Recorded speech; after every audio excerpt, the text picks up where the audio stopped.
Welcome back to another episode of R&R with RTZ with your host Areeba Azad, and we just got back from Korea.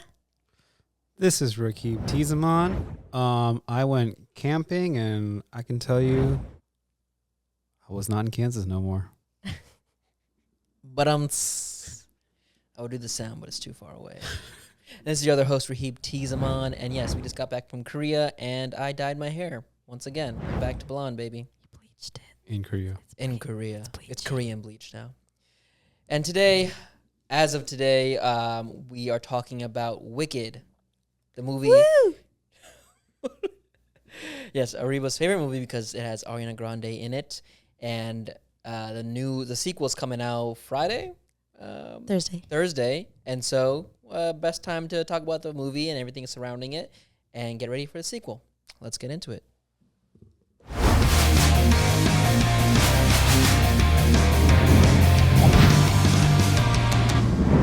Rest and relax while we rant and ramble. R&R with RTZ. Guys, I'm so excited. So it took a whole year, literally a whole year, but Rahib finally watched Wicked Part 1 with me. Last night. Fresh in my mind. Yes. Was he almost falling asleep? Yes. Does I did that fall matter? asleep at the end, but that's kind of normal. I fell asleep during Frankenstein too, but alas. Yeah. So it's not the movie. No, I think it's just watching things after It's his dinner. time span. Because it's like a 2-hour movie, isn't it? 2 hour and 30. It's a long movie. It's a long movie, yeah. Long movie. But it's a good movie. But also, it's a musical, and after a certain point, I was like, all right. yeah, get he on, only get likes on. boy musicals, like The Greatest Showman. But if it's a that's women the musical, only musical I like. So it's not the same. It's a boy musical. I still need to watch that too. It's a good one. Yeah. Not as good as Wicked, but it's a good one. Okay, there's a lot of points to talk about Wicked, but let's start off by talking about how beautiful the set designs are. Okay, specifically the school, Shiz Academy, which is the school that Elphaba and Glinda go to, and it's completely handmade. There's like a giant river moat looking thing in the middle of the school, and they hand created the whole set. In the age of Marvel green screen, that's actually pretty impressive that they still handmade a set. Yes, that's why I think it's such a big deal, because of green screen stuff. They could have just green screened the whole thing, but they made it look so real and so beautiful. Well, that's good. Yeah. So for the audience, we're only focusing on the movie, not the play and all that stuff. Well, no, we'll talk a little bit about here and there. Have you seen the play? I have not seen the play, but I do know a lot of Easter eggs from the play that was put into the movie, and also a lot of Easter eggs from Wizard of Oz that was also put into the Wicked movie. What's that timeline as? It's first the Wizard of Oz many years ago, based off a book, or is that Wizard of Oz just a movie? I think it was based off a book. I Based think they're off all a- based it off was a a book. first. Yeah. Okay, the book. So the Wizard of Oz movie came out that we all know, Dorothy and the Scarecrow, Lion, Tin Man, and the Wizard, all that stuff, Yellow Brick Road. And then Wicked is the musical, or it's another book, I think. It's a book. It's as a well. book first, yeah. Explained the witch's origin, the Wicked Witch of the West. Both to witches, East. Both technically. witches. Oh, yeah, I mean, yeah, Two Glinda witches. the Good. Yeah. Yeah. She's technically a good witch, yeah. And Yeah, then there's a lot fun to little unfold Easter fact about the original Wizard of Oz movie was that in the book, Dorothy's shoes, the shoes from her sister, Nessa Rose. yeah, they're meant to be silver in the book. Yes, they are silver But in the book. because Technicolor was new technology in the 70s or whenever Yes, that movie came out, yeah. they made the shoes red to be like, look at what we can do. Yes, and then in the Wicked movie, Nessa Rose's shoes are now silver, the original. However, during the song Popular, Ariana Grande presents Elphaba with ruby red slippers, which is just like an homage to the original Wizard of Oz movie. And then they brought back the silver shoes from the original book, which is really cool. Oh. Another one, actually, clothing-wise, Glinda's dress is this beautiful bubblegum pink, which is from the original Wizard of Oz movie. However, in the play Wicked, Glinda's character wears a blue dress, which you see in the second movie. So they bring back both colors of her dress, which is also a big fan favorite, and she looked great in it.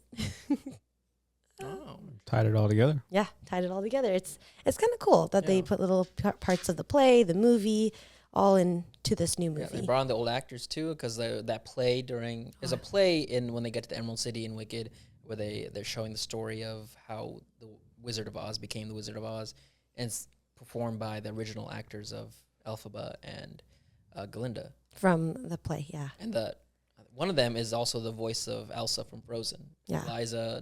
Elisa. I can't say her name. Whatever. Yeah, whatever John her name is. Travolta messed up during the Oscars or whatever. Not Dushku. No. Oh, okay. I was like, she's Like a bit younger. Eliza something. I don't know. I can't remember how to say her name. But the other one is Kristen Chenoweth. She's also a Broadway singer, actress. She's very famous. Idina Menzel. We're yeah. off, but close enough. Oops. Idina Menzel. She was Idina there. Menzel, yes. But yeah, and actually, I don't know if you noticed this, Rahib, but in Wicked, Glinda actually has no magical powers whatsoever. And that's not a spoiler. She has no powers, but Elphaba does.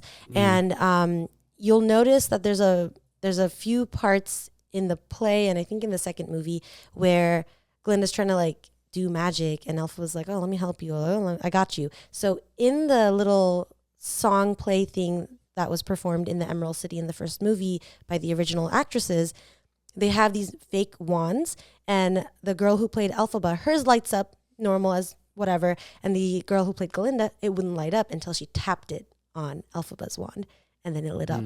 It was the smallest little, Easter egg, I guess, or whatever it's called, a little reference to the fact that Glinda doesn't have powers, and neither does the original. So it's kind of cool that was there at all. Interesting. Yeah, I was gonna tell you that last night, and you just looked like you were falling asleep. So I was like, I'll tell him in the podcast. I was falling asleep. Yeah. Also, throughout the entire Wicked movie, Cynthia Erivo and Ariana Grande sang live for every single song. And the reason was because they wanted to really honor the fact that the Broadway singers do sing everything live, and they were amazing live. And so they thought it's only fair to record it live while performing it. And I think they did better than the original, but hey, I'm not even being biased. Cynthia Erivo's voice. Idina Menzel. Did you say that right?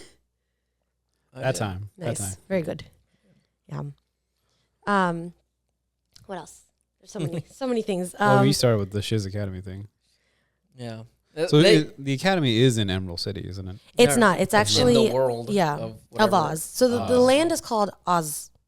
And Emerald City is a city that the Wizard of Oz created when he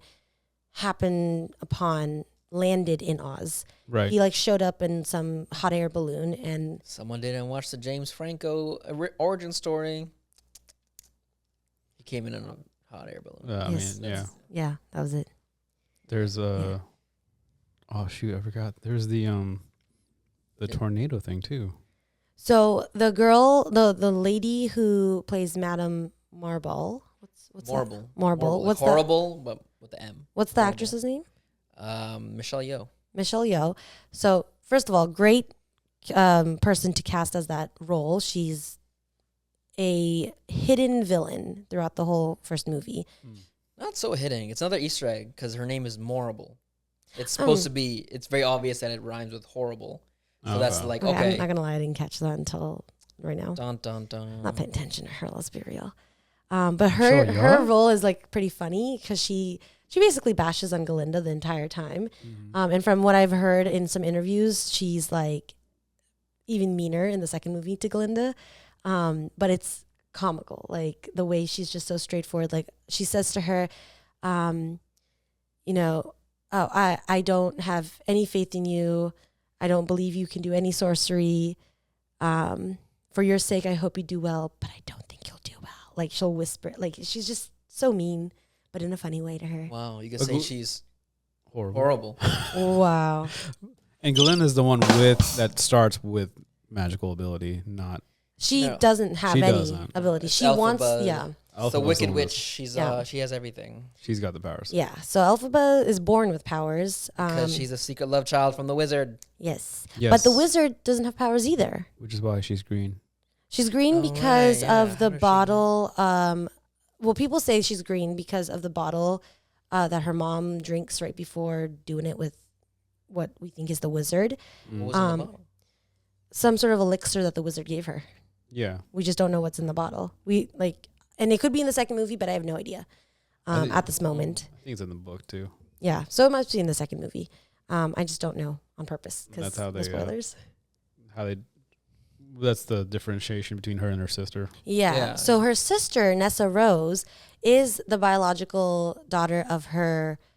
The governor. The governor of Munchkinland, which is Elphaba's non-biological dad, and the mom.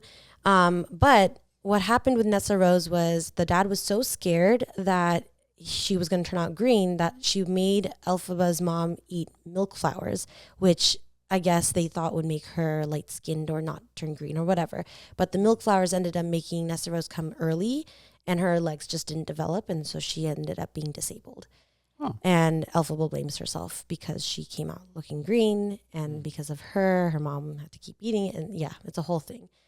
She has a lot of guilt. Yeah, it's also because her father always blames her. Oh, yes, 100%. Yeah. From the trauma. I don't know if her father knows, though, that the mom cheated. He never indicates that she knows. It wasn't enough about the father afterwards, so we don't know. Yeah. But, the way he blames her, kind of. Did the mother die? Yeah, the mom died. Oh, right. She never woke up, remember? Oh, right, yeah. Yeah, so she passed away after giving birth to Nessa Rose. I feel like in the back of his head it probably does, and that's why it manifests as hating on the eldest child. Yeah. Yeah. Sad villain arc. But yeah, you were saying tornado, Madam Morrible. Morrible. You're saying marble. I know. Morrible. Pronounce your R's. Morrible. She does, for whatever reason, actually have sorcery powers. She's the only other person in the entire movie so far that I've seen that has actual abilities, and she can control the weather. She is actually the one that causes the tornado that causes Dorothy to show up later. Yeah. But I don't understand why she's the only other person with powers. Even the wizard doesn't have powers. Yeah, it doesn't make sense to me at all. I don't understand it. Well, the wizard's from our world. Yeah. Technically, yes. He's the yeah. mysterious man that showed up. Yeah. And he was actually, if you pay attention, he was an entertainer in our world. He was not a scientist. He wasn't like, a magical being or anything like that. He came and he entertained his way into tricking all these Oz people of Oz, into thinking he's a wizard. Like he just pretended like he could read the grimoire, which is the magical book that Elphaba can read. Isn't grimoire that's a common term used for like the witch book stuff, witchcraft I believe stuff? so. But they spell it Grimier. Oh, it's not the It's OIR. It's not spelled no. I don't think it's the same word. They make up a lot of words in the movie for some reason. Like obsessulated. Obsessulated? Yeah, like it means obsessed, but in a fun way. You'll hear me say it a lot. Interesting. In the second movie, they make up a lot of random words that combine two words kind of together. Obsessulated. What was another one? There's a lot. Like I can't even. There was linguistification, which is like the art of learning languages, but that's just their fun way of saying it. I don't know. Obsessulated is my favorite one, so that's the only one I remember. Yeah, they did. Sounds like obsessed and fascinated just slammed together. Yeah. I guess that it reads into the fact it's like a fantasy land, and like in the original book, like Dorothy, the whole thing is supposed to be like a dream, right? Yeah. So in a dream, you have like these little weird, odd things that happen to you that are like nods to the fact that it's based off your subconscious or something. So she's just putting words together in her mind to make it more magical. Oh, I didn't even think about that. So reference to that. So Ariana Grande played Glinda, and a lot of people thought she couldn't do it at all, or that she got hired because of her fame. But the truth behind it is, one, she killed it. Secondly, she got the role because someone had to keep up with Cynthia Erivo. And as much as I love Ariana Grande, Cynthia Erivo is a phenomenal, better singer than Ariana Grande. Like she could go like lap her in singing. She's so good. And so all the people who auditioned for Glinda just could not keep up with the vocal necessities, the ranges, all the stuff that was the songs that they sing together, even like the chemistry. But that's aside from the singing part, right? And yeah, Ariana Grande just kills it. And this is like from a non-biased part. Like if she sucked, I would have been like, oh, she sucked. Like I didn't like her in the Just Look Up movie. Oh, it's just a very small world. Yeah, but even then, I didn't like. She didn't do really well in that, in my opinion. So I can say that. Leo movie? Yeah, the Leo movie, yeah. Like With parody. Jennifer Larson? Lawrence. Lawrence? Oops. I don't remember her in that movie. She's just so raggedy looking, that's why. Oh. Yeah. I don't know. Like genuinely, you don't. I barely remember her. What she looks like. What's her name? Cynthia Erivo. What's her background? Is she an actress or is she a So singer? she She's is a Broadway, Broadway star. Like she's been doing Broadway since she was a kid. She's actually, I think, 7 years older than Ariana Grande. She doesn't look old or at all. She's also British. Yeah, she is British. But she's a British. very good American accent. But I think that comes from her theater background. She's always been in theater. She's always been singing. She's done like a really famous Broadway show, but most theater kids would know what that is. I personally don't. Never actually heard of her until Wicked, but I'm kind of sad I haven't because she's so talented. And she's queer, which she is very proud of telling everybody and making sure the world knows. And, you know, she's always advocating for them and whatnot. Interesting. But apparently not a good person in relationships. So she was the mistress in her current relationship. Then she One like of pretty much those. stole the girl from. But her girl currently thinks that Ariana Grande and Cynthia have a thing going on because they're just so close because of the movie, which is like not possible. Ariana Grande is so straight that it hurts. Yeah. What? How does it hurt you? Because I want her. Right. They're saying that their Never heard that relationship one. is too close. It's like apparently like a codependent relationship that girls develop in like school. Like in college roommates, they get that codependent relationship. Now, I see that, but I will say they both helped each other heal from their own personal traumas. That's exactly how it starts. Yes, I know, but their traumas are really, really big. Like, think about, I don't know Cynthia's trauma, but Ariana Grande went through a bombing at her concert. She lost the love of her life to overdose. She got cheated on hardcore, and everyone thought she was the cheater. Like, the whole world hated her for a good half a year when the Wicked movie was coming out. Who cheated on her? Her husband cheated on her. She got married to that one celebrity realtor whose name is evading me right now. The lesson here is don't marry realtors. They're Sure, I guess that's the lesson. But like she thought, you know, they were in love and very happy, and she loves with all her heart, according to her. And she got cheated on. I mean, first of all, I know like cheating happens a lot, but that doesn't mean it's not traumatizing. You know, like it's a big deal. So there was just, and I've actually recently saw a lot of clips of her past self-talking in interviews and now her current self, and it's just all the healing that she's been through. And it gets me so emotional. Like I'm just so happy that the Wicked movie has helped her heal. She's been wanting to be Glinda since she was 10 years old, and she got her dream role. Like this is the role I guess she became famous for to one day do. And she just really killed it. Like amazingly. Yeah. Okay. Yeah. I could keep going. Oh, one more thing about Ariana Grande. Her comedic timing for a lot of the different parts. For example, in the song Popular, she's like singing about how she's trying to make Elphaba popular, and you know, she'll teach her the ways of being popular, whether it's like how to flip your hair and all this stuff, right?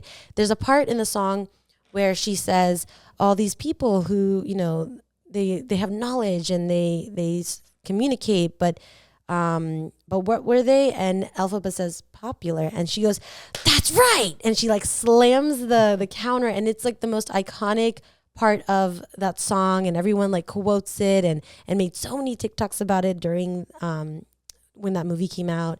And it was all her like just ad-libbing. She didn't have to do it like that, but it's just she's very funny, and people don't realize that she's a funny person. And I do because I watched her on Nickelodeon and all like the side shows on YouTube and stuff from Nickelodeon, and she's funny. She has really good timing. Yeah. Well, there's like so much drama around both movies. It's crazy. What do you mean? Drama or trauma? Drama. Oh. Tell me more. Well, there is that their really weird relationship between the two co-stars. They're getting too obsessed with each other, or like they toned it down for Wicked Part 2. I just want to put it There's out also there. this weird thing that like So it's Ariana part of the movie, I think. seems, Like yeah, maybe, part but of it's the movie like experience. Ariana seems like she's regressed mentally. That she acts like a child who doesn't know what's happening, and it seems like they're literally holding her hand throughout this thing. And she's like, if you look at her interviews from before when she was like making music still, compared now, okay, I see what you mean. it's like really weird how she's acting. Like she's so confused all the time. She's like, I was gonna say it seems more that she was more brave and bold in her past interviews and not afraid of what people would say or think or anything of that sort. Now she's more timid and scared to say her thoughts and say the wrong words and get it was she misinterpreted. bashed for her what she said in the interviews before? I don't think so. No, I think it's because of that whole cheating allegation and all the trauma and all the hate. Like she never got this much hate until this whole thing happened, and I think she's just scared of. Well, not the real thing. The thing is the Ethan Slater thing. Yeah, the Ethan Slater thing, like the thing that everyone thought that she helped Ethan Slater leave his wife and all this cheating stuff and divorce, whatever. He had already left his wife at that point, and that interview was all misconstrued. Like it was bad, and so nobody cared to listen to her side, and just automatically. Even I thought she was a cheater. Like I'm one of her biggest fans in Nova. Just in Nova. The DMV. In the DMV. Number DMV. one fan. Number one. Yes, that's me. And fight me if you don't believe me. But yeah, like the whole world thought she was a terrible, terrible human being. And so I think it affected her to the point where she's scared to now speak her mind in interviews the way she used to. I think she's grown out of that stage in her life, and yeah, I do see a huge difference. But I don't think she's mentally. What did you say? Regressed. I think seems really weird. That's what people have been saying. Like she's just so off from what she. It's definitely off. Yes. And her plus her physical appearance. Oh yes. Seems She way lost too a skinny. lot of weight too much to weight. be Glinda. I think it's a mixture of Cynthia Erivo already being a really thin woman and trying to like match that same vibe. And also the original actress for the Broadway film or Broadway show was extremely skinny when the Broadway first came about for Wicked. And so I think she was trying to match that, which I'm not saying is healthy. I think it's very unhealthy for her to have lost all that weight just for this role. But there are a lot of people who do that for a lot of roles, lose a lot of weight or gain a lot of weight, to either look super, super chunky or super, super fit or whatever. So she did the girl version of it, and she does look sickly, but men get away with it all the time. Looking sickly? No, losing weight or gaining weight to an extreme factor and not getting shit for it. She's getting a lot of shit for it just because, men think are about expected to get really buff for all the roles now. Or fat, depending on the role that they're playing. I was thinking of Christian Bale with Machinist. Oh, I was thinking Christian of Bale, and also when he did the Dick Cheney movie. Oh, when he got really fat? Yeah. Christian Bale is an extreme. He's a he's step up, dude. Full method. Channing Tatum? Yeah, remember when he gained a shit ton of weight for 21 Jump Street? He gained weight for 21 Jump Street? No, was it 21? No, sorry. Then there was another movie. I don't know what movie it was, but I remember watching an interview where he was like, yeah, I had to gain a lot of weight. I had to stop working out. I had to be unhealthy to gain all this weight. Yeah, I mean, for a specific role. Actors do. Well, yes. Yeah, that's what like, she did. She did it for a specific role. That was like, but she got so much shit for it. Glinda didn't need to be skinny. Like, no, Glinda needed to be skinny. Not that. I mean, she was already skinny. We're talking about like. But is it part of her character in some way, like in the story? It's part of like she just, like, her appearance. Like she needs to look like this model as skinny, like it girl kind of vibe. Like she shows up to Shiz Academy and everyone's like, oh my God, it's Glinda. Oh, I forget her last name. Oh shit. But like she's already well known because of her family being so wealthy and stuff. But like Ariana Grande normally was already that She was not that skinny before. She had meat on her bones. I literally was telling you that there was meat on her bones used to difference like your normal. Well, like no. She size. looked normal. Like before the Wicked movie, she had just gone through like her sweetener tour and whatever, and she had like thighs, and she had like almost a double chin. Like she won Woman of the Year a few years ago, and in that acceptance speech, she was looking down, and you could definitely tell she has like fat here. Now she has like absolutely nothing but bone. Like it's just jawline. So she's definitely lost a shit ton of weight.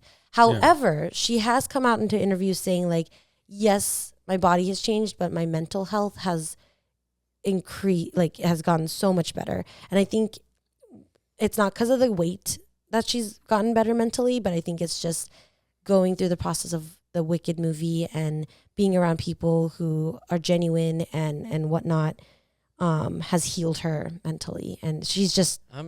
I'm seeing the opposite, because both her and Cynthia have lost a lot of weight for these movies that didn't really require them to be that skinny. They were already skinny enough. I think and there even was Michelle a Yeoh was even lost weight even more weight for the sequel. There's a lot of news outlets saying that's looking troubling. Like, she's also literally skin and bones. You can see her rib cage.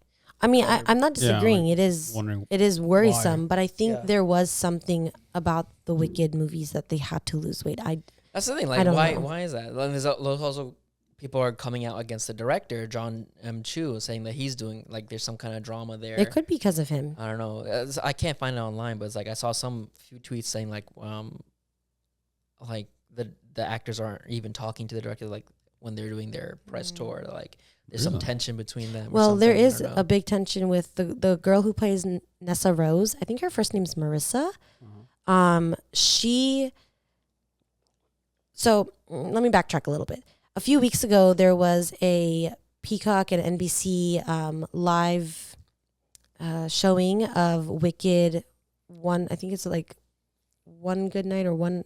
Like, it was just basically all the songs. One Wonderful Night. Oh yeah, One Wonderful Night or something. And they were all just singing the songs live and like performing it really well and whatever. And right before the girl who plays Nessa Rose introduced Cynthia Erivo, she was like giving a little spiel about, defying gravity and like whatever. And she said something about like the director, didn't say his name, but said something about him that was cut out later. And people who were there during the live filming of it said, oh, like she was bagging on the director, but they cut it out of the live and the pre-recorded later, which is kind of crazy. And she is very active on social media, especially TikTok, about how she feels about fans being crazy and like the hate comments and like obviously the ableist behavior that, because she is actually disabled in real life. And so she's very open about that. She said some sort of small comment about people in charge shouldn't act like dictators. Yeah, and she said she noted that Elphaba's performance was really good and was a defiance of a power-hungry dictator. Yeah. That was like, they thought it was referencing the director. Yeah. Versus just the Elphaba character. Well, that's what a lot of people are speculating. And it's interesting because she has her character's name, not her name. Yeah. A remark about Elphaba standing up to a dictator. Yeah. Or maybe she said something like, oh, just like how Elphaba did, she stood up to a power-hungry dictator. Interesting. Yeah. Interesting. But I don't know. Yeah. Could be director. Could be higher ups. Yeah, and I only ever see all the nice, sweet things that Ariana Grande says about, what is his name? John M. Chu. So I don't know how to feel about him. I don't really care. He's just a director to me. So he's not in front of the camera. Like, I haven't seen many movies except for Crazy Rich Asians, so I don't know. Yeah. Oh, it could be also reference to Trump, and NBC cut that. Because of the whole Jimmy Kimmel thing. Yeah, it could be the Jimmy Kimmel thing. No King's protest just happened when this and Trump's a dictator. Like, it's all that stuff. Dun, dun, dun. It's always coming back to him. Oh, we need to talk about the SNL dude. Fucking Bowen Yang. Yeah. Everywhere. Who's that? Oh. He's like the first openly gay cast member on SNL. He's really close to Ariana Grande. Gay and Asian. I think that's what makes him the first. But yeah, he was... Usually SNL stars can't do movies while they're on SNL because they have to film and do all that every week, every Saturday. And that takes the whole week. But he got special permission from Lorne Michaels, the boss, to... Ariana Grande asked. Because Ariana Grande gave him the connection. But he's doing that. He's his own successful podcast. He's doing interviews. He's in other movies. Along with SNL. He's just like really famous. It's almost like industry plant level famous. Yeah, he's an Asian gay man. Everyone's trying to be like, look, Hollywood is open-minded. Sure. Maybe that's... I mean, he's funny. Don't get me wrong. But like, So are a lot of other people. Is he connected to Wicked or just? He's actually in Wicked. There are two characters that are kind of like Glinda's posse. There's this one blonde chick whose name is totally evading me. Like she's nobody to me. They never said I think the characters' names. No, they did, but I don't remember his name. Oh, really? Either of their names. Do they have any point in the story or just? They're just her lackeys. Yeah, and throughout the first movie, they are kind of like the ones that kind of push her to kind of be meaner. Yeah. Like for instance, they're getting ready to go to a club called the Oz Ballroom, and as she's getting ready, what's his name?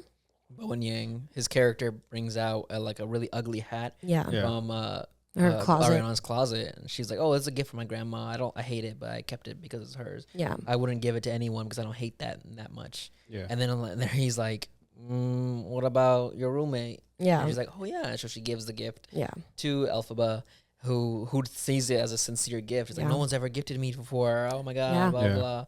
And it's a whole mean girl moment. But because of that mean girl moment, it actually opens up Glinda's eyes to realize, like, oh shit, I was being a little shit. Because she ends up showing up, she meaning Elphaba, shows up to the club, Oz Ballroom, and wears the hat. Right before that moment, Madame Morrible, oh good, she gives Glinda a wand, a training wand. And like I said earlier, she doesn't believe that Glinda has any ability whatsoever. But she gives it to her and says, your roommate is the reason why I'm giving you this, because she said that if you don't join, she's not going to work with me anymore. And Madame Morrible really, really wanted Elphaba to work with her for other heinous reasons. We don't need to get into that just yet. And Glinda was like, oh, crap. Like, I gave her something to be mean, and she in turn thought it was a genuine gift and did something super kind. Because, like, all Glinda wanted was to be part of the sorcery class. Yeah. And she got what she wanted because of Elphaba. And so because of that moment, that's when she kind of like changes her tune about Elphaba. And they have their friend montage. They have their little friend montage and then become friends. And then the entire school is like, oh, Elphaba's great now because Glinda accepted her. Yeah. And that's how much influence Glinda has on these people, just FYI.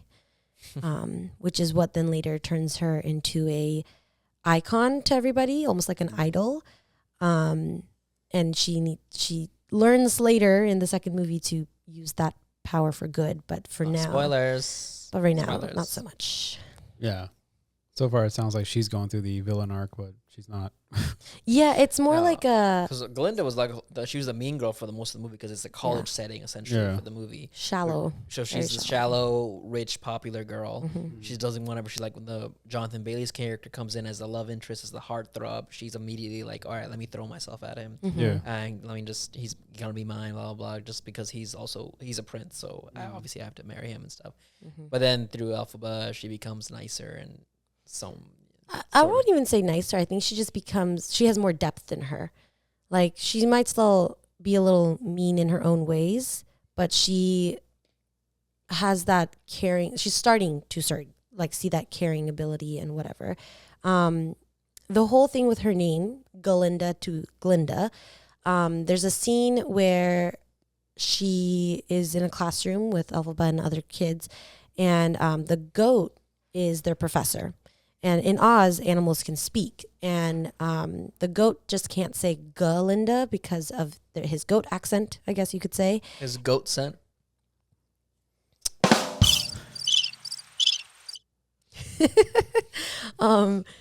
So he says Glinda. Like, he's trying to say Glinda, but he just can't. And so she's like, my name is Glinda. I don't see what the problem is. It's a Glinda. Just say Glinda. Like, she keeps repeating it over and over. And Elphaba's like, well, your name's not maybe the most important thing in this classroom and all this stuff, right? And then later in the movie, for whatever reason, the professor, the goat, gets taken out of the classroom by force and is like, oh, I can't be your professor anymore. It's like Oz is making all these rules and whatever. Yeah. And later... Glinda's like, oh, in honor of Professor Dilliman, which is the goat's name, I'm going to change my name from Glinda to Glinda, which is her very soft protest of see, I am standing up for what's right as well, even though like it's just a shallow version of protesting. Like it's nothing, you know. Whereas Elphaba is going to Emerald City to tell the wizard, essentially the president of the world, to hey, save the animals and bring my teacher back. Right. And the reason why that's also really big is because apparently the wizard in all of his magical powers can grant your heart's desire. And her heart's desire her whole life was to be a normal skin color, right? Because she's green. And so she even starts off by in the movie singing about like the wizard and I and saying how, oh, my wish is going to be normal colored. And by the time, she gets to the Emerald City and sees him, she's like, he mentions something about like, oh, do you want to change your skin color? And she's like, you know what? No, I don't. I want you to help the animals. Yeah. And then later to find out he's the reason why the animals are all suffering and being taken away and losing their ability to speak. The wizard. The wizard is, yes. Dun, dun, dun. Like the original story, the wizard is the bad guy. Yeah. Yeah. Oh, so he's the one taking the animals' powers or abilities away. He's like caging them up and making them inhumane, and that's causing their ability to speak to go away slowly. Like the magic is being sucked out of them without being sucked out of them, if that makes sense. Yeah. Yeah. It's a class warfare thing. Yes. Yeah. I was actually telling him yesterday that the animals are like the black people in America right after the Civil War. Right after Civil War? Okay. Yeah. Like they were, they're free, but they're not free, you know? Yeah, I'm trying to think of when that book was written. Wicked was written way back back then too. So I'm trying to think of. I don't know, maybe. It could have been. What influenced the whole animal thing. Oh, I didn't even think about that. Yeah. It could have been like that around that time. It's an 80s book. I want to say it's an 80s book. 80s or 70s book? No idea. Never read it. So therefore, civil rights movement had probably just happened. Yeah. Well, not just, but, it's fresh. Happening. Yeah, fresh, yeah. So it could have been influenced a lot by that. And, I mean, if a author back then... The movie came out in 1939, or musical. So that's... Wicked, the musical? Yeah. Oh, so the book was much older than... Wait, Wicked the... Not Wicked, Wizard of Oz. Oh, I was going to say. Yeah, Wizard of Oz. Wicked, the musical in 1939, the people would be dead. Nah, but like the book was 1900. Wicked? Wonderful Wizard of Oz. Oh, okay. Wicked came afterwards. Wicked was afterwards, but it's also like an older book. Yeah, it's very old, yeah. Like 60s, 70s, 80s, somewhere in that range. Before it became a musical. So, yeah. I've now seen the movie. Oh, that was really early, 95. Book? Yeah. 95? 95. Yeah, because the musical came out when Ariana Grande was old enough to see it live. Yeah, it was like early 2000s. Yeah. Because she was, I think, 10 or 9 years old when she saw it. And actually, fun little fact, she wasn't famous, obviously, yet when she was 9, 10 years old. Yeah. And when she went to go watch it, she got lucky and got to do like a backstage thing where she got to like meet the Kristen Chenoweth, who played Glinda, and she gave her like a little bottle of Glinda's like perfume or whatever, or body mist or something. And she said she kept that her whole entire life. She barely used it. She like maybe dapped it a little bit and put it on her wrist, and that's it. It was like her magic potion, and she still has the bottle and everything. And now she's Glinda, which is, I think it's just kind of full circle for her. I think it's really sweet to see a celebrity that I like so much have her dream, her real childhood dream come true. I don't know. It's sweet. It's cute. Speaking of, there's a lot on the characters again, or actually the actors. There's one funny thing where like they're making the poster for the sequel, Wicked for Good, and they reference the original poster for the musical, this is the original poster, right? I remember, yeah. Yeah, it's Glinda whispering into Elphaba, and she's like, Elphaba's hat is down, covering her eyes. We just see her smirk with her red lipstick on. So they reference that in the sequel, in the newest movie. So it's similar to that, but now you see Cynthia's face in it, or Cynthia's eyes and stuff. So people were like, all right, it's not exactly 1-to-1 with the poster. Let me edit it. And people made fan edits, and they made it so that Cynthia's eyes were covered, so it's like 1-to-1 with the original movie poster. And Cynthia got so mad at that, and she was like, "How dare you cover my eyes? I'm an actor. I'm a star. You can't cover my face like this." Blah blah blah. It was like the strangest argument and stuff. Everyone was like, "What the fuck is that?" And then everyone was like, this makes sense once you realize that Cynthia is very much a theater girl, and this is like theater type of drama. Yeah. And it's like the smallest a little things petty. making the mountain out of a molehill kind of situation. Yeah. That's Yeah. another thing to add to this weird, wicked drama story. So much interesting stuff happening with the behind the scenes of this movie for some reason. Something even more interesting is Jonathan Bailey. He was the first gay man to be picked as the world's sexiest man alive in that one magazine that does it. Yeah, I GQ. don't remember who Jonathan Bailey, what he looks He's like. he's the dude character He's the in heartthrob Wicked. prince. Yeah. Movie, and also the guy from what is it? Bridgerton. Bridgerton. Yeah. He's with Simone Bailey all the time. He was the interest in that movie or in that season. Mm-hmm. Yeah. Okay. Yeah. I kind of watched it in passing. Okay. I have a sort of idea who that is. Interesting. A lot of gay dudes in this movie. Yeah. I'm not saying that in a bad way. It's just How dare That's true. they? I we've didn't only even talked about gay realize, dudes in this movie. Well, we'll talk about a straight man. His name is Ethan Slater. Not the most attractive man ever. He is Ariana Grande's boo thing. And I did find out recently. They're still together? I found out recently. So there was like a rumor going on right before all the premieres and stuff for Wicked 2 was coming out that Ariana Grande and Ethan Slater broke up because like they weren't like close or whatever, like in certain interviews and whatnot. It's just they weren't being all PDA. And I was like, oh my God, they're over. Yay. Like she deserves better. Whatever. No, they're still She deserves me. No.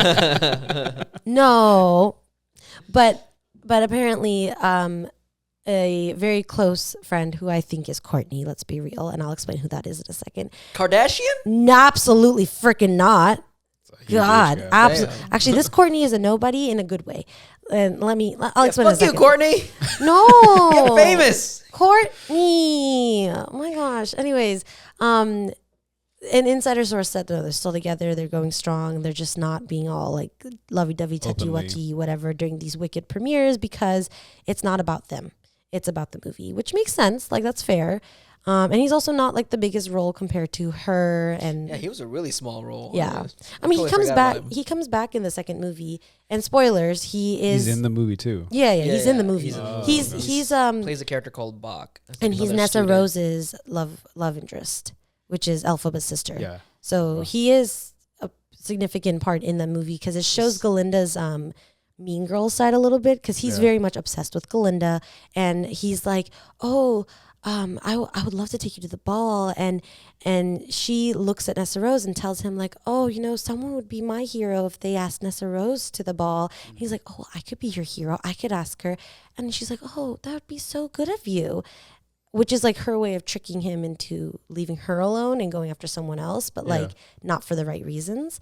So that does show her a little like snarky, shallow, manipulative vibes. Is the word. Manipulative, you're looking for. yeah. But like he's a good important character because spoilers, he later becomes the Tin Man. He is the Tin Man. Yeah. He is the one who loses his heart because of Galinda, technically. And Jonathan Bailey is the Scarecrow. Which, no brains. which only you can really tell a lot because in his introduction song, Dancing Through Life, he's basically saying, oh, all these people want you to read books and grow knowledge and feel some sort of way about things, empathy, blah, blah, blah. But hey, let's just dance through life. Let's forget about all that stuff. Let's be mindless. Let's be careless, which is what the Scarecrow is. He loses his brain, right? Right. And then in their class, they save a lion cub from like being tortured and stuff. Right, and that's that lion. Yeah, cowardly, but still. So like I don't know why he becomes cowardly. Probably because of his trauma from his childhood, with him being tortured. Probably. Go get him, Yuki. There's a dog outside, so you're reacting to that dog. Why is your butthole puckering so much? Oh. Anyways. The pacing is the word. I was trying to review the movie yesterday. The pacing of the movie I felt was weird because it's like one is musical, so obviously song after song after song. But that's the type of movie. Go with. But is it like the story. super slow in between songs? No, it was like there's like barely any space between songs, but it was all at the college. Yeah. For like an hour and a half of the film, which made sense. It's like, okay, yeah, it's a college story, right? But it's supposed to be the origin story of the Wicked Witch, the witches, and how they got together and close. But then they go to the Emerald City at the third act of the movie, the final act, and it just like got so slow there. It was really weird. I got really bored. Like they took forever explaining things. And it was like, you know, the climax. So they explained the final plot twist of the wizard not being a wizard, and they wanted Elphaba's powers to increase their surveillance state, essentially. And Madame Morrible was revealed as a villain as well. But that whole scene took forever, and that whole like chase scene where they're doing a hot air balloon stuff, and it was just like it was dragged out on purpose. Yeah, like even the scene right before they go into the wizard's place there's a whole song about the Emerald City, and like they introduce the two original actresses from the play and whatever. That was purposely dragged out. I don't know why. That was exposition because that was telling the story of the wizard. Yeah. And that led to the thing. That made sense. But the whole, like, the chase scene was so long, it dragged out. Then her finally getting her powers and flying. It took forever to get there. And then, you know, the song came on, Defying Gravity, that whole... That was so long. I was like, oh, my God. Wrap it up. It's time. I think if you are a fan of the play and like, a theater kid... It's not that slow. Even for me, it was. But I talked to some of my coworkers who's really like into theater and whatever. When we watched it together in theaters last year, I was like, wow, that took forever to get to the end. I thought there was more afterwards, and they were like, no, that's how it's supposed to be. It's supposed to be this build up. It's supposed to amp you up. Most of them knew what was coming. That's why. I think that's the problem with transferring from one medium to the other. It didn't work out that way because the plays are very different. It's how it's presented. It's very different than a movie. Yeah. And I don't think that John Chu did it very well because that third act was just so dragged. But I think play is also the entire story versus this is being cut into two movies. That's yes, thing, but there's an intermission in the middle of the play, which is what the second movie is. Yeah, but intermission. Yes. It's still not. Well, they made the movie 2 parts. One because they wanted to add in all these very long details, but also money. They wanted to make more money. Let's be real. That's why they made it into I think it could have been one single movie. They could have cut out a lot of the songs that. Isn't there? Well, no, you can't cut out the songs. I was listening to the official podcast. That's for the play. That's for the play. But like when you make it to a movie platform. But it's supposed to be a musical play. The movie. I mean, then you make your artistic choices, but in order to transfer it to a different, you can't keep it 1-to-1. Well, like, so I was listening to the official podcast for the movie. Just like it's like behind the scenes, director and all that stuff.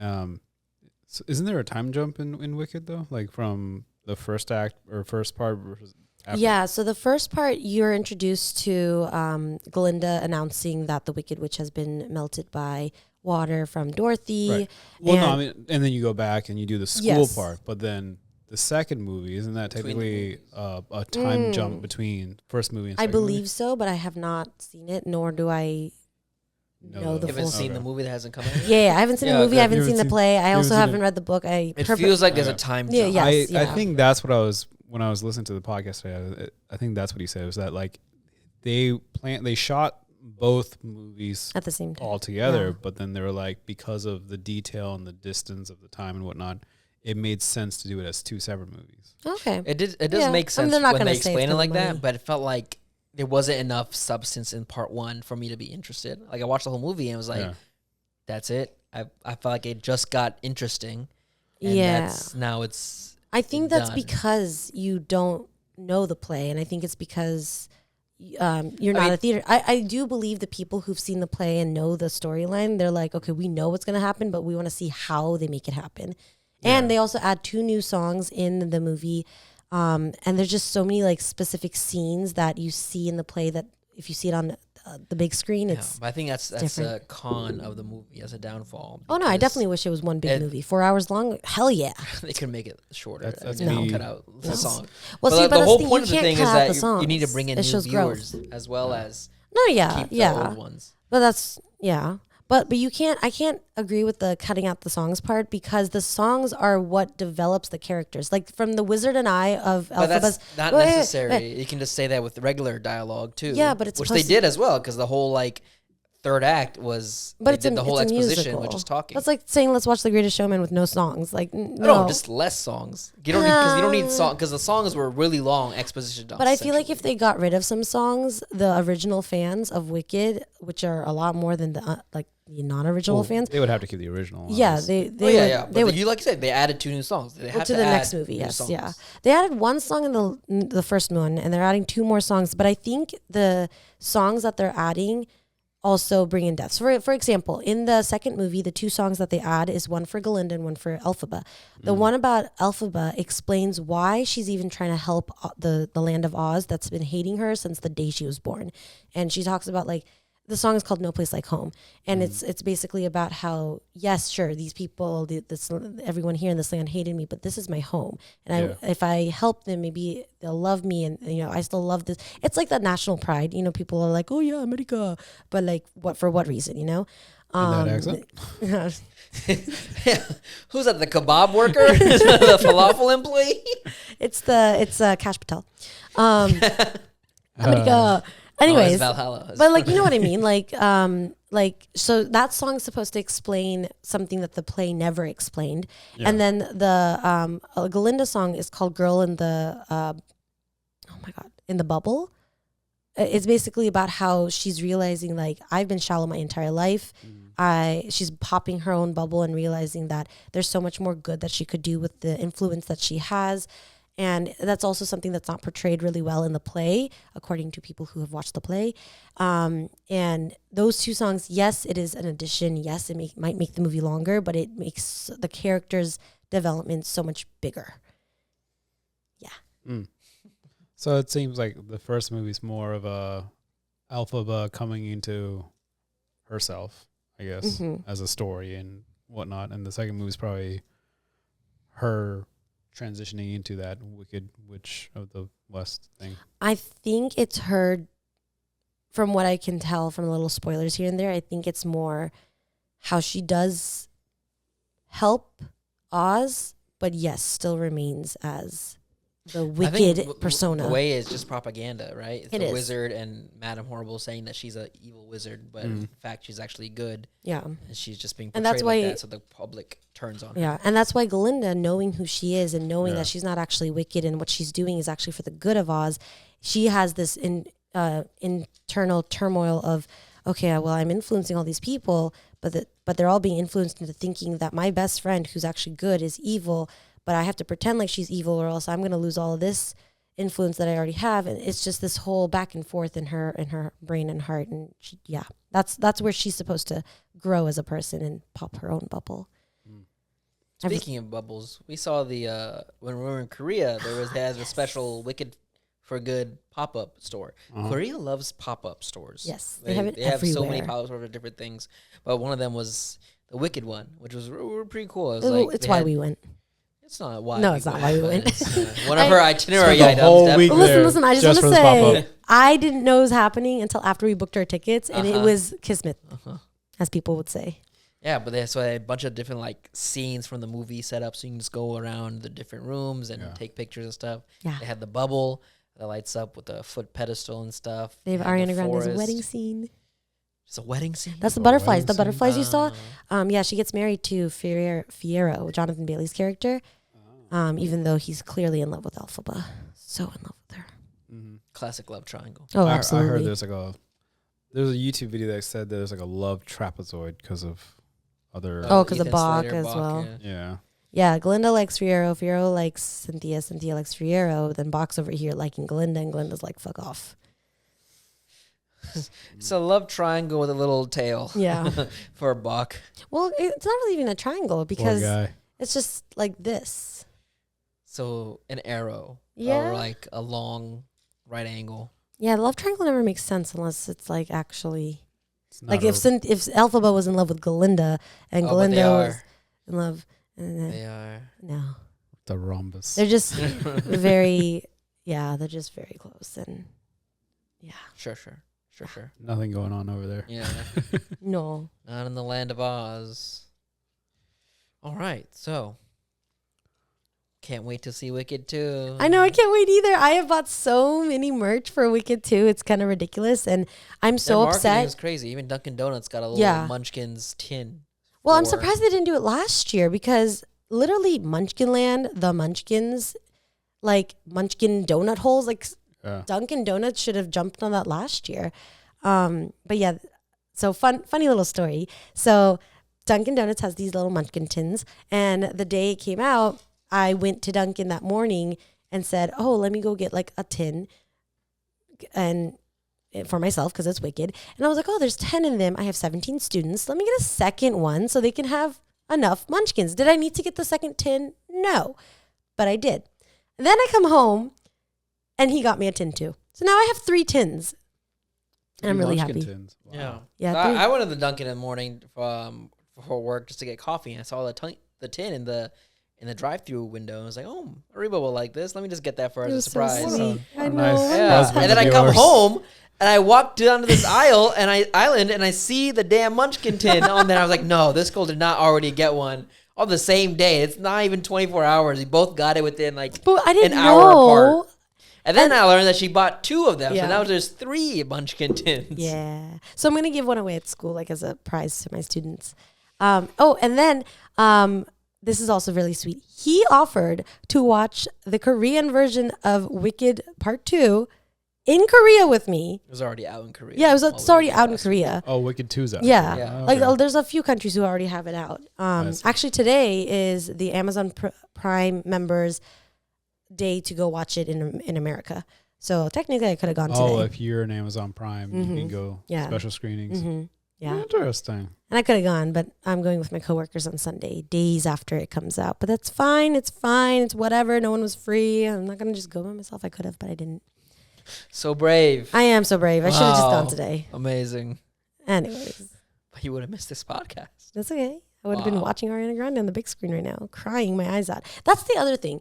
Both Cynthia Erivo and Ariana Grande, I've watched it 3 times now, and I still cry from their acting and the way they portray the sad scenes. Like the scene yesterday, the scene where I was telling you how Glinda realizes that she was being a bitch to Elphaba with the hat. Yeah. She goes up to her and starts doing her weird dance with her because like Elphaba starts dancing in the middle of the crowd who's laughing at her all by herself, no music. And Fierro goes up to Ariana Grande's character and is like, "Wow, she's like, she doesn't give a twig about what these people think." And Ariana's like, or Glinda's like, "No, she does. She's just hiding it really well." And so she goes up to her and starts dancing with her. And I'm sitting next to him like crying because you can just tell that Ariana Grande is realizing that she was a terrible person, and Cynthia's realizing that someone is there for her right now in this moment of utter loneliness. Everyone's just laughing at her while she's doing all these awkward dance movements. And it was just so wholesome. And then they hug and I start crying even more. It's great. And I was playing Pokemon. He was, to stay awake as he was falling asleep. It was annoying. But it is what it is. It's okay. I get it. Don't get me started. I know. She's on her phone during any horror movie. But here's the thing. It's a horror movie. I'm scared of them. Or horror-adjacent thrillers. Yeah, they're scary for me. That's not the same thing. I look away. Scared of emotions. I look away because I'm scared. I don't look away because I'm bored.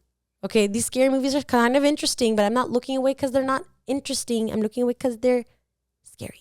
There's nothing scary about Wicked. I seen their dancing. It's pretty scary. Yeah, okay. That's the one thing I was telling him yesterday. Ariana Grande. Ariana Grande, great singer, great actress, can't dance. She was fine. She was fine. It was not bad. But I think musical dancing is very interesting. Their choreography style. It's always interesting to watch. It's very it's different. I can't describe it. It's a lot of stomping for some reason. I love stomping. For Broadway, it's like that. Yeah. Which is kind of the dance style that they did. It's like almost like a jazz mixed in with awkward white girl dancing. It's like a mixture of those two together. It's interesting. Yeah. Coming from my hip hop Bollywood background. Yeah. And coming from my K-pop Bollywood hip hop background. You have to dance and sing and like there's other things going on. So I guess you're Yeah. I think the movements have to be different on purpose so you can still be able to sing. Be able to sing. So project. All that stuff. Gotta keep your abdomen straight or something so you can. Oh, that makes sense. Breathe. It's a lot more stomping than lower body stuff while keeping your body straight. Wow, amazing.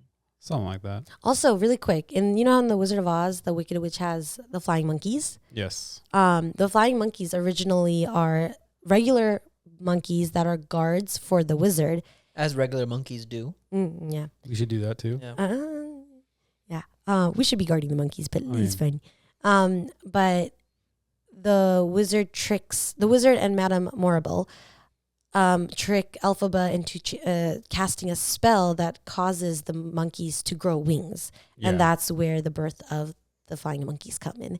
And I find it so interesting because, I don't know, there's just something like the flying monkeys are so iconically the Wicked Witches, you know? Yeah. And they are used against her in the scene to capture her after the fact when she realizes what they tricked her into doing. Oh. There's something about the book about that. Like, it's the spell that she casts for that, like, causes like a lot of pain for her. Yeah. That's something part of the story of her. I don't know what the exact. It's because she watches them transform and they're in agonizing pain because of this spell. Like the wings coming out of their backs and the pain that they're going through. And there's a bunch of them. The first one is like in front of her, and then she overhears like the rest of the guards in pain and sees them all just like, it looks like a mutilated scene. They're all just on the floor. The feathers are flying everywhere, and they're all like, ah, you know. Well, they were like, what? Should have had a Red Bull.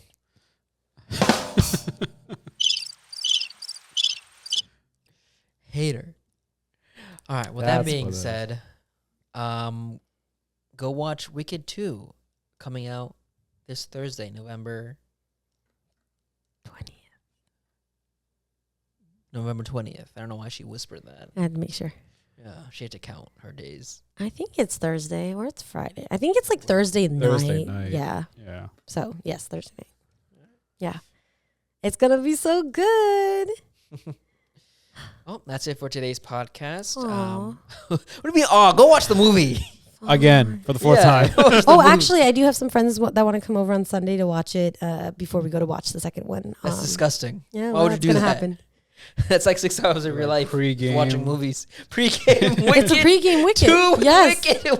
Absolutely. Y'all wild. It's There's a lot of Oz content out there, right? There's like the TV show. I think there was a TV show. There's really? There's the Oz James Franco thing. The Wizard of Oz is a lot of renditions. Media and renditions. Yeah. Original movie. There's the Return to Oz movie. I was the Cowardly Lion in my 6th grade play for Wizard of Oz.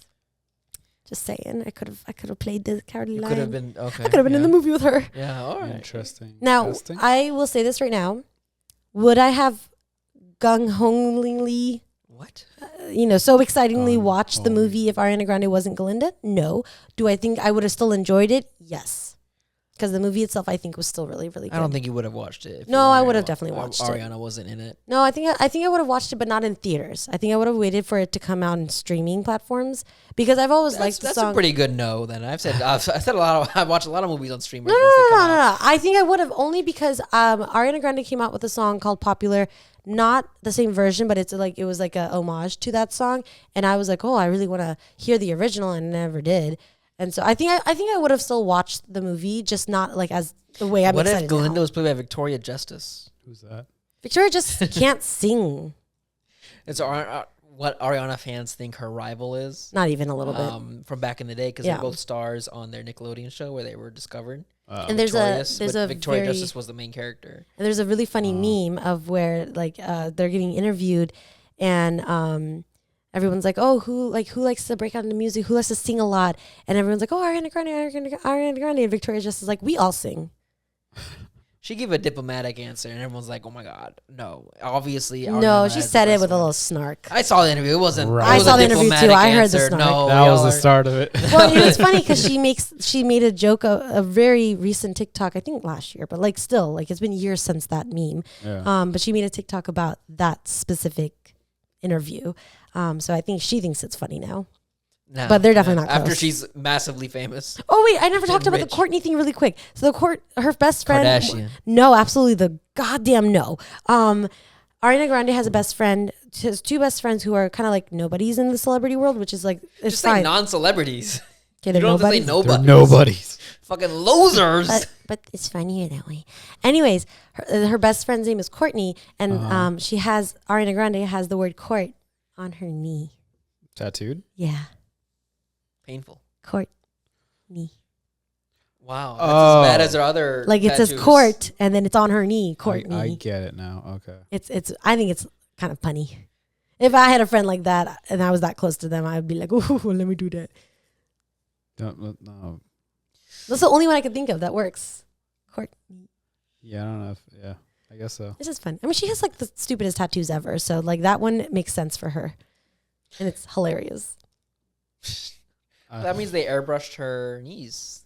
They airbrushed her onto her body. She has tattoos all down her arms. She has an Eevee tattoo, like my favorite picture of Eevee, like right here on her arm, a giant one. She has butterflies. Yeah. Ariana Grande has like butterflies. She has, she used to have girl, something like in Japanese that was incorrectly spelled on her hand. I remember that, yeah. She used to have a P right here, and she got rid of that for Pete Davidson. Or penis. Yeah, Pete Davidson's penis. That's the only reason to date him. I get it. I'm always hating on Pete Davidson. He's so ugly, and he lands the hottest girls. It makes what's no inside sense. that counts. Right, but you have to have something outside. Yeah, big dick. That's what I'm saying. It's his dick. And then you keep saying I'm hating on him. I'm not. I'm telling you, he has a dick the size of a... he has a dick. But also, I think it's because he's funny. Like, I have to admit, he is a funny dude. As ugly as he is, he's very funny. But the ugliest are usually the funniest. Are the funniest? Yeah, Rahib's not that funny. No. On that note, we're going to call it a day. Go see Wicked 2, I guess. Maybe. We'll make another podcast on it. Maybe. Because Rahib's going to watch it. So is Tuhin. Hold on. I still got to watch the first one. He still got to watch the first one. Yikes. The whole podcast, an hour and 7 minutes in, and he still hasn't watched it. You wanted to watch it while doing the podcast? He's watching and giving live analysis? Like reaction video? That's the next podcast. We're doing live analysis of the next biggest movie hit. Yeah, Wicked 2. We'll just Twitch stream it, just reacting to the entire movie. We'll be a React channel now. That reminds me, we need to watch Now You See Me 3.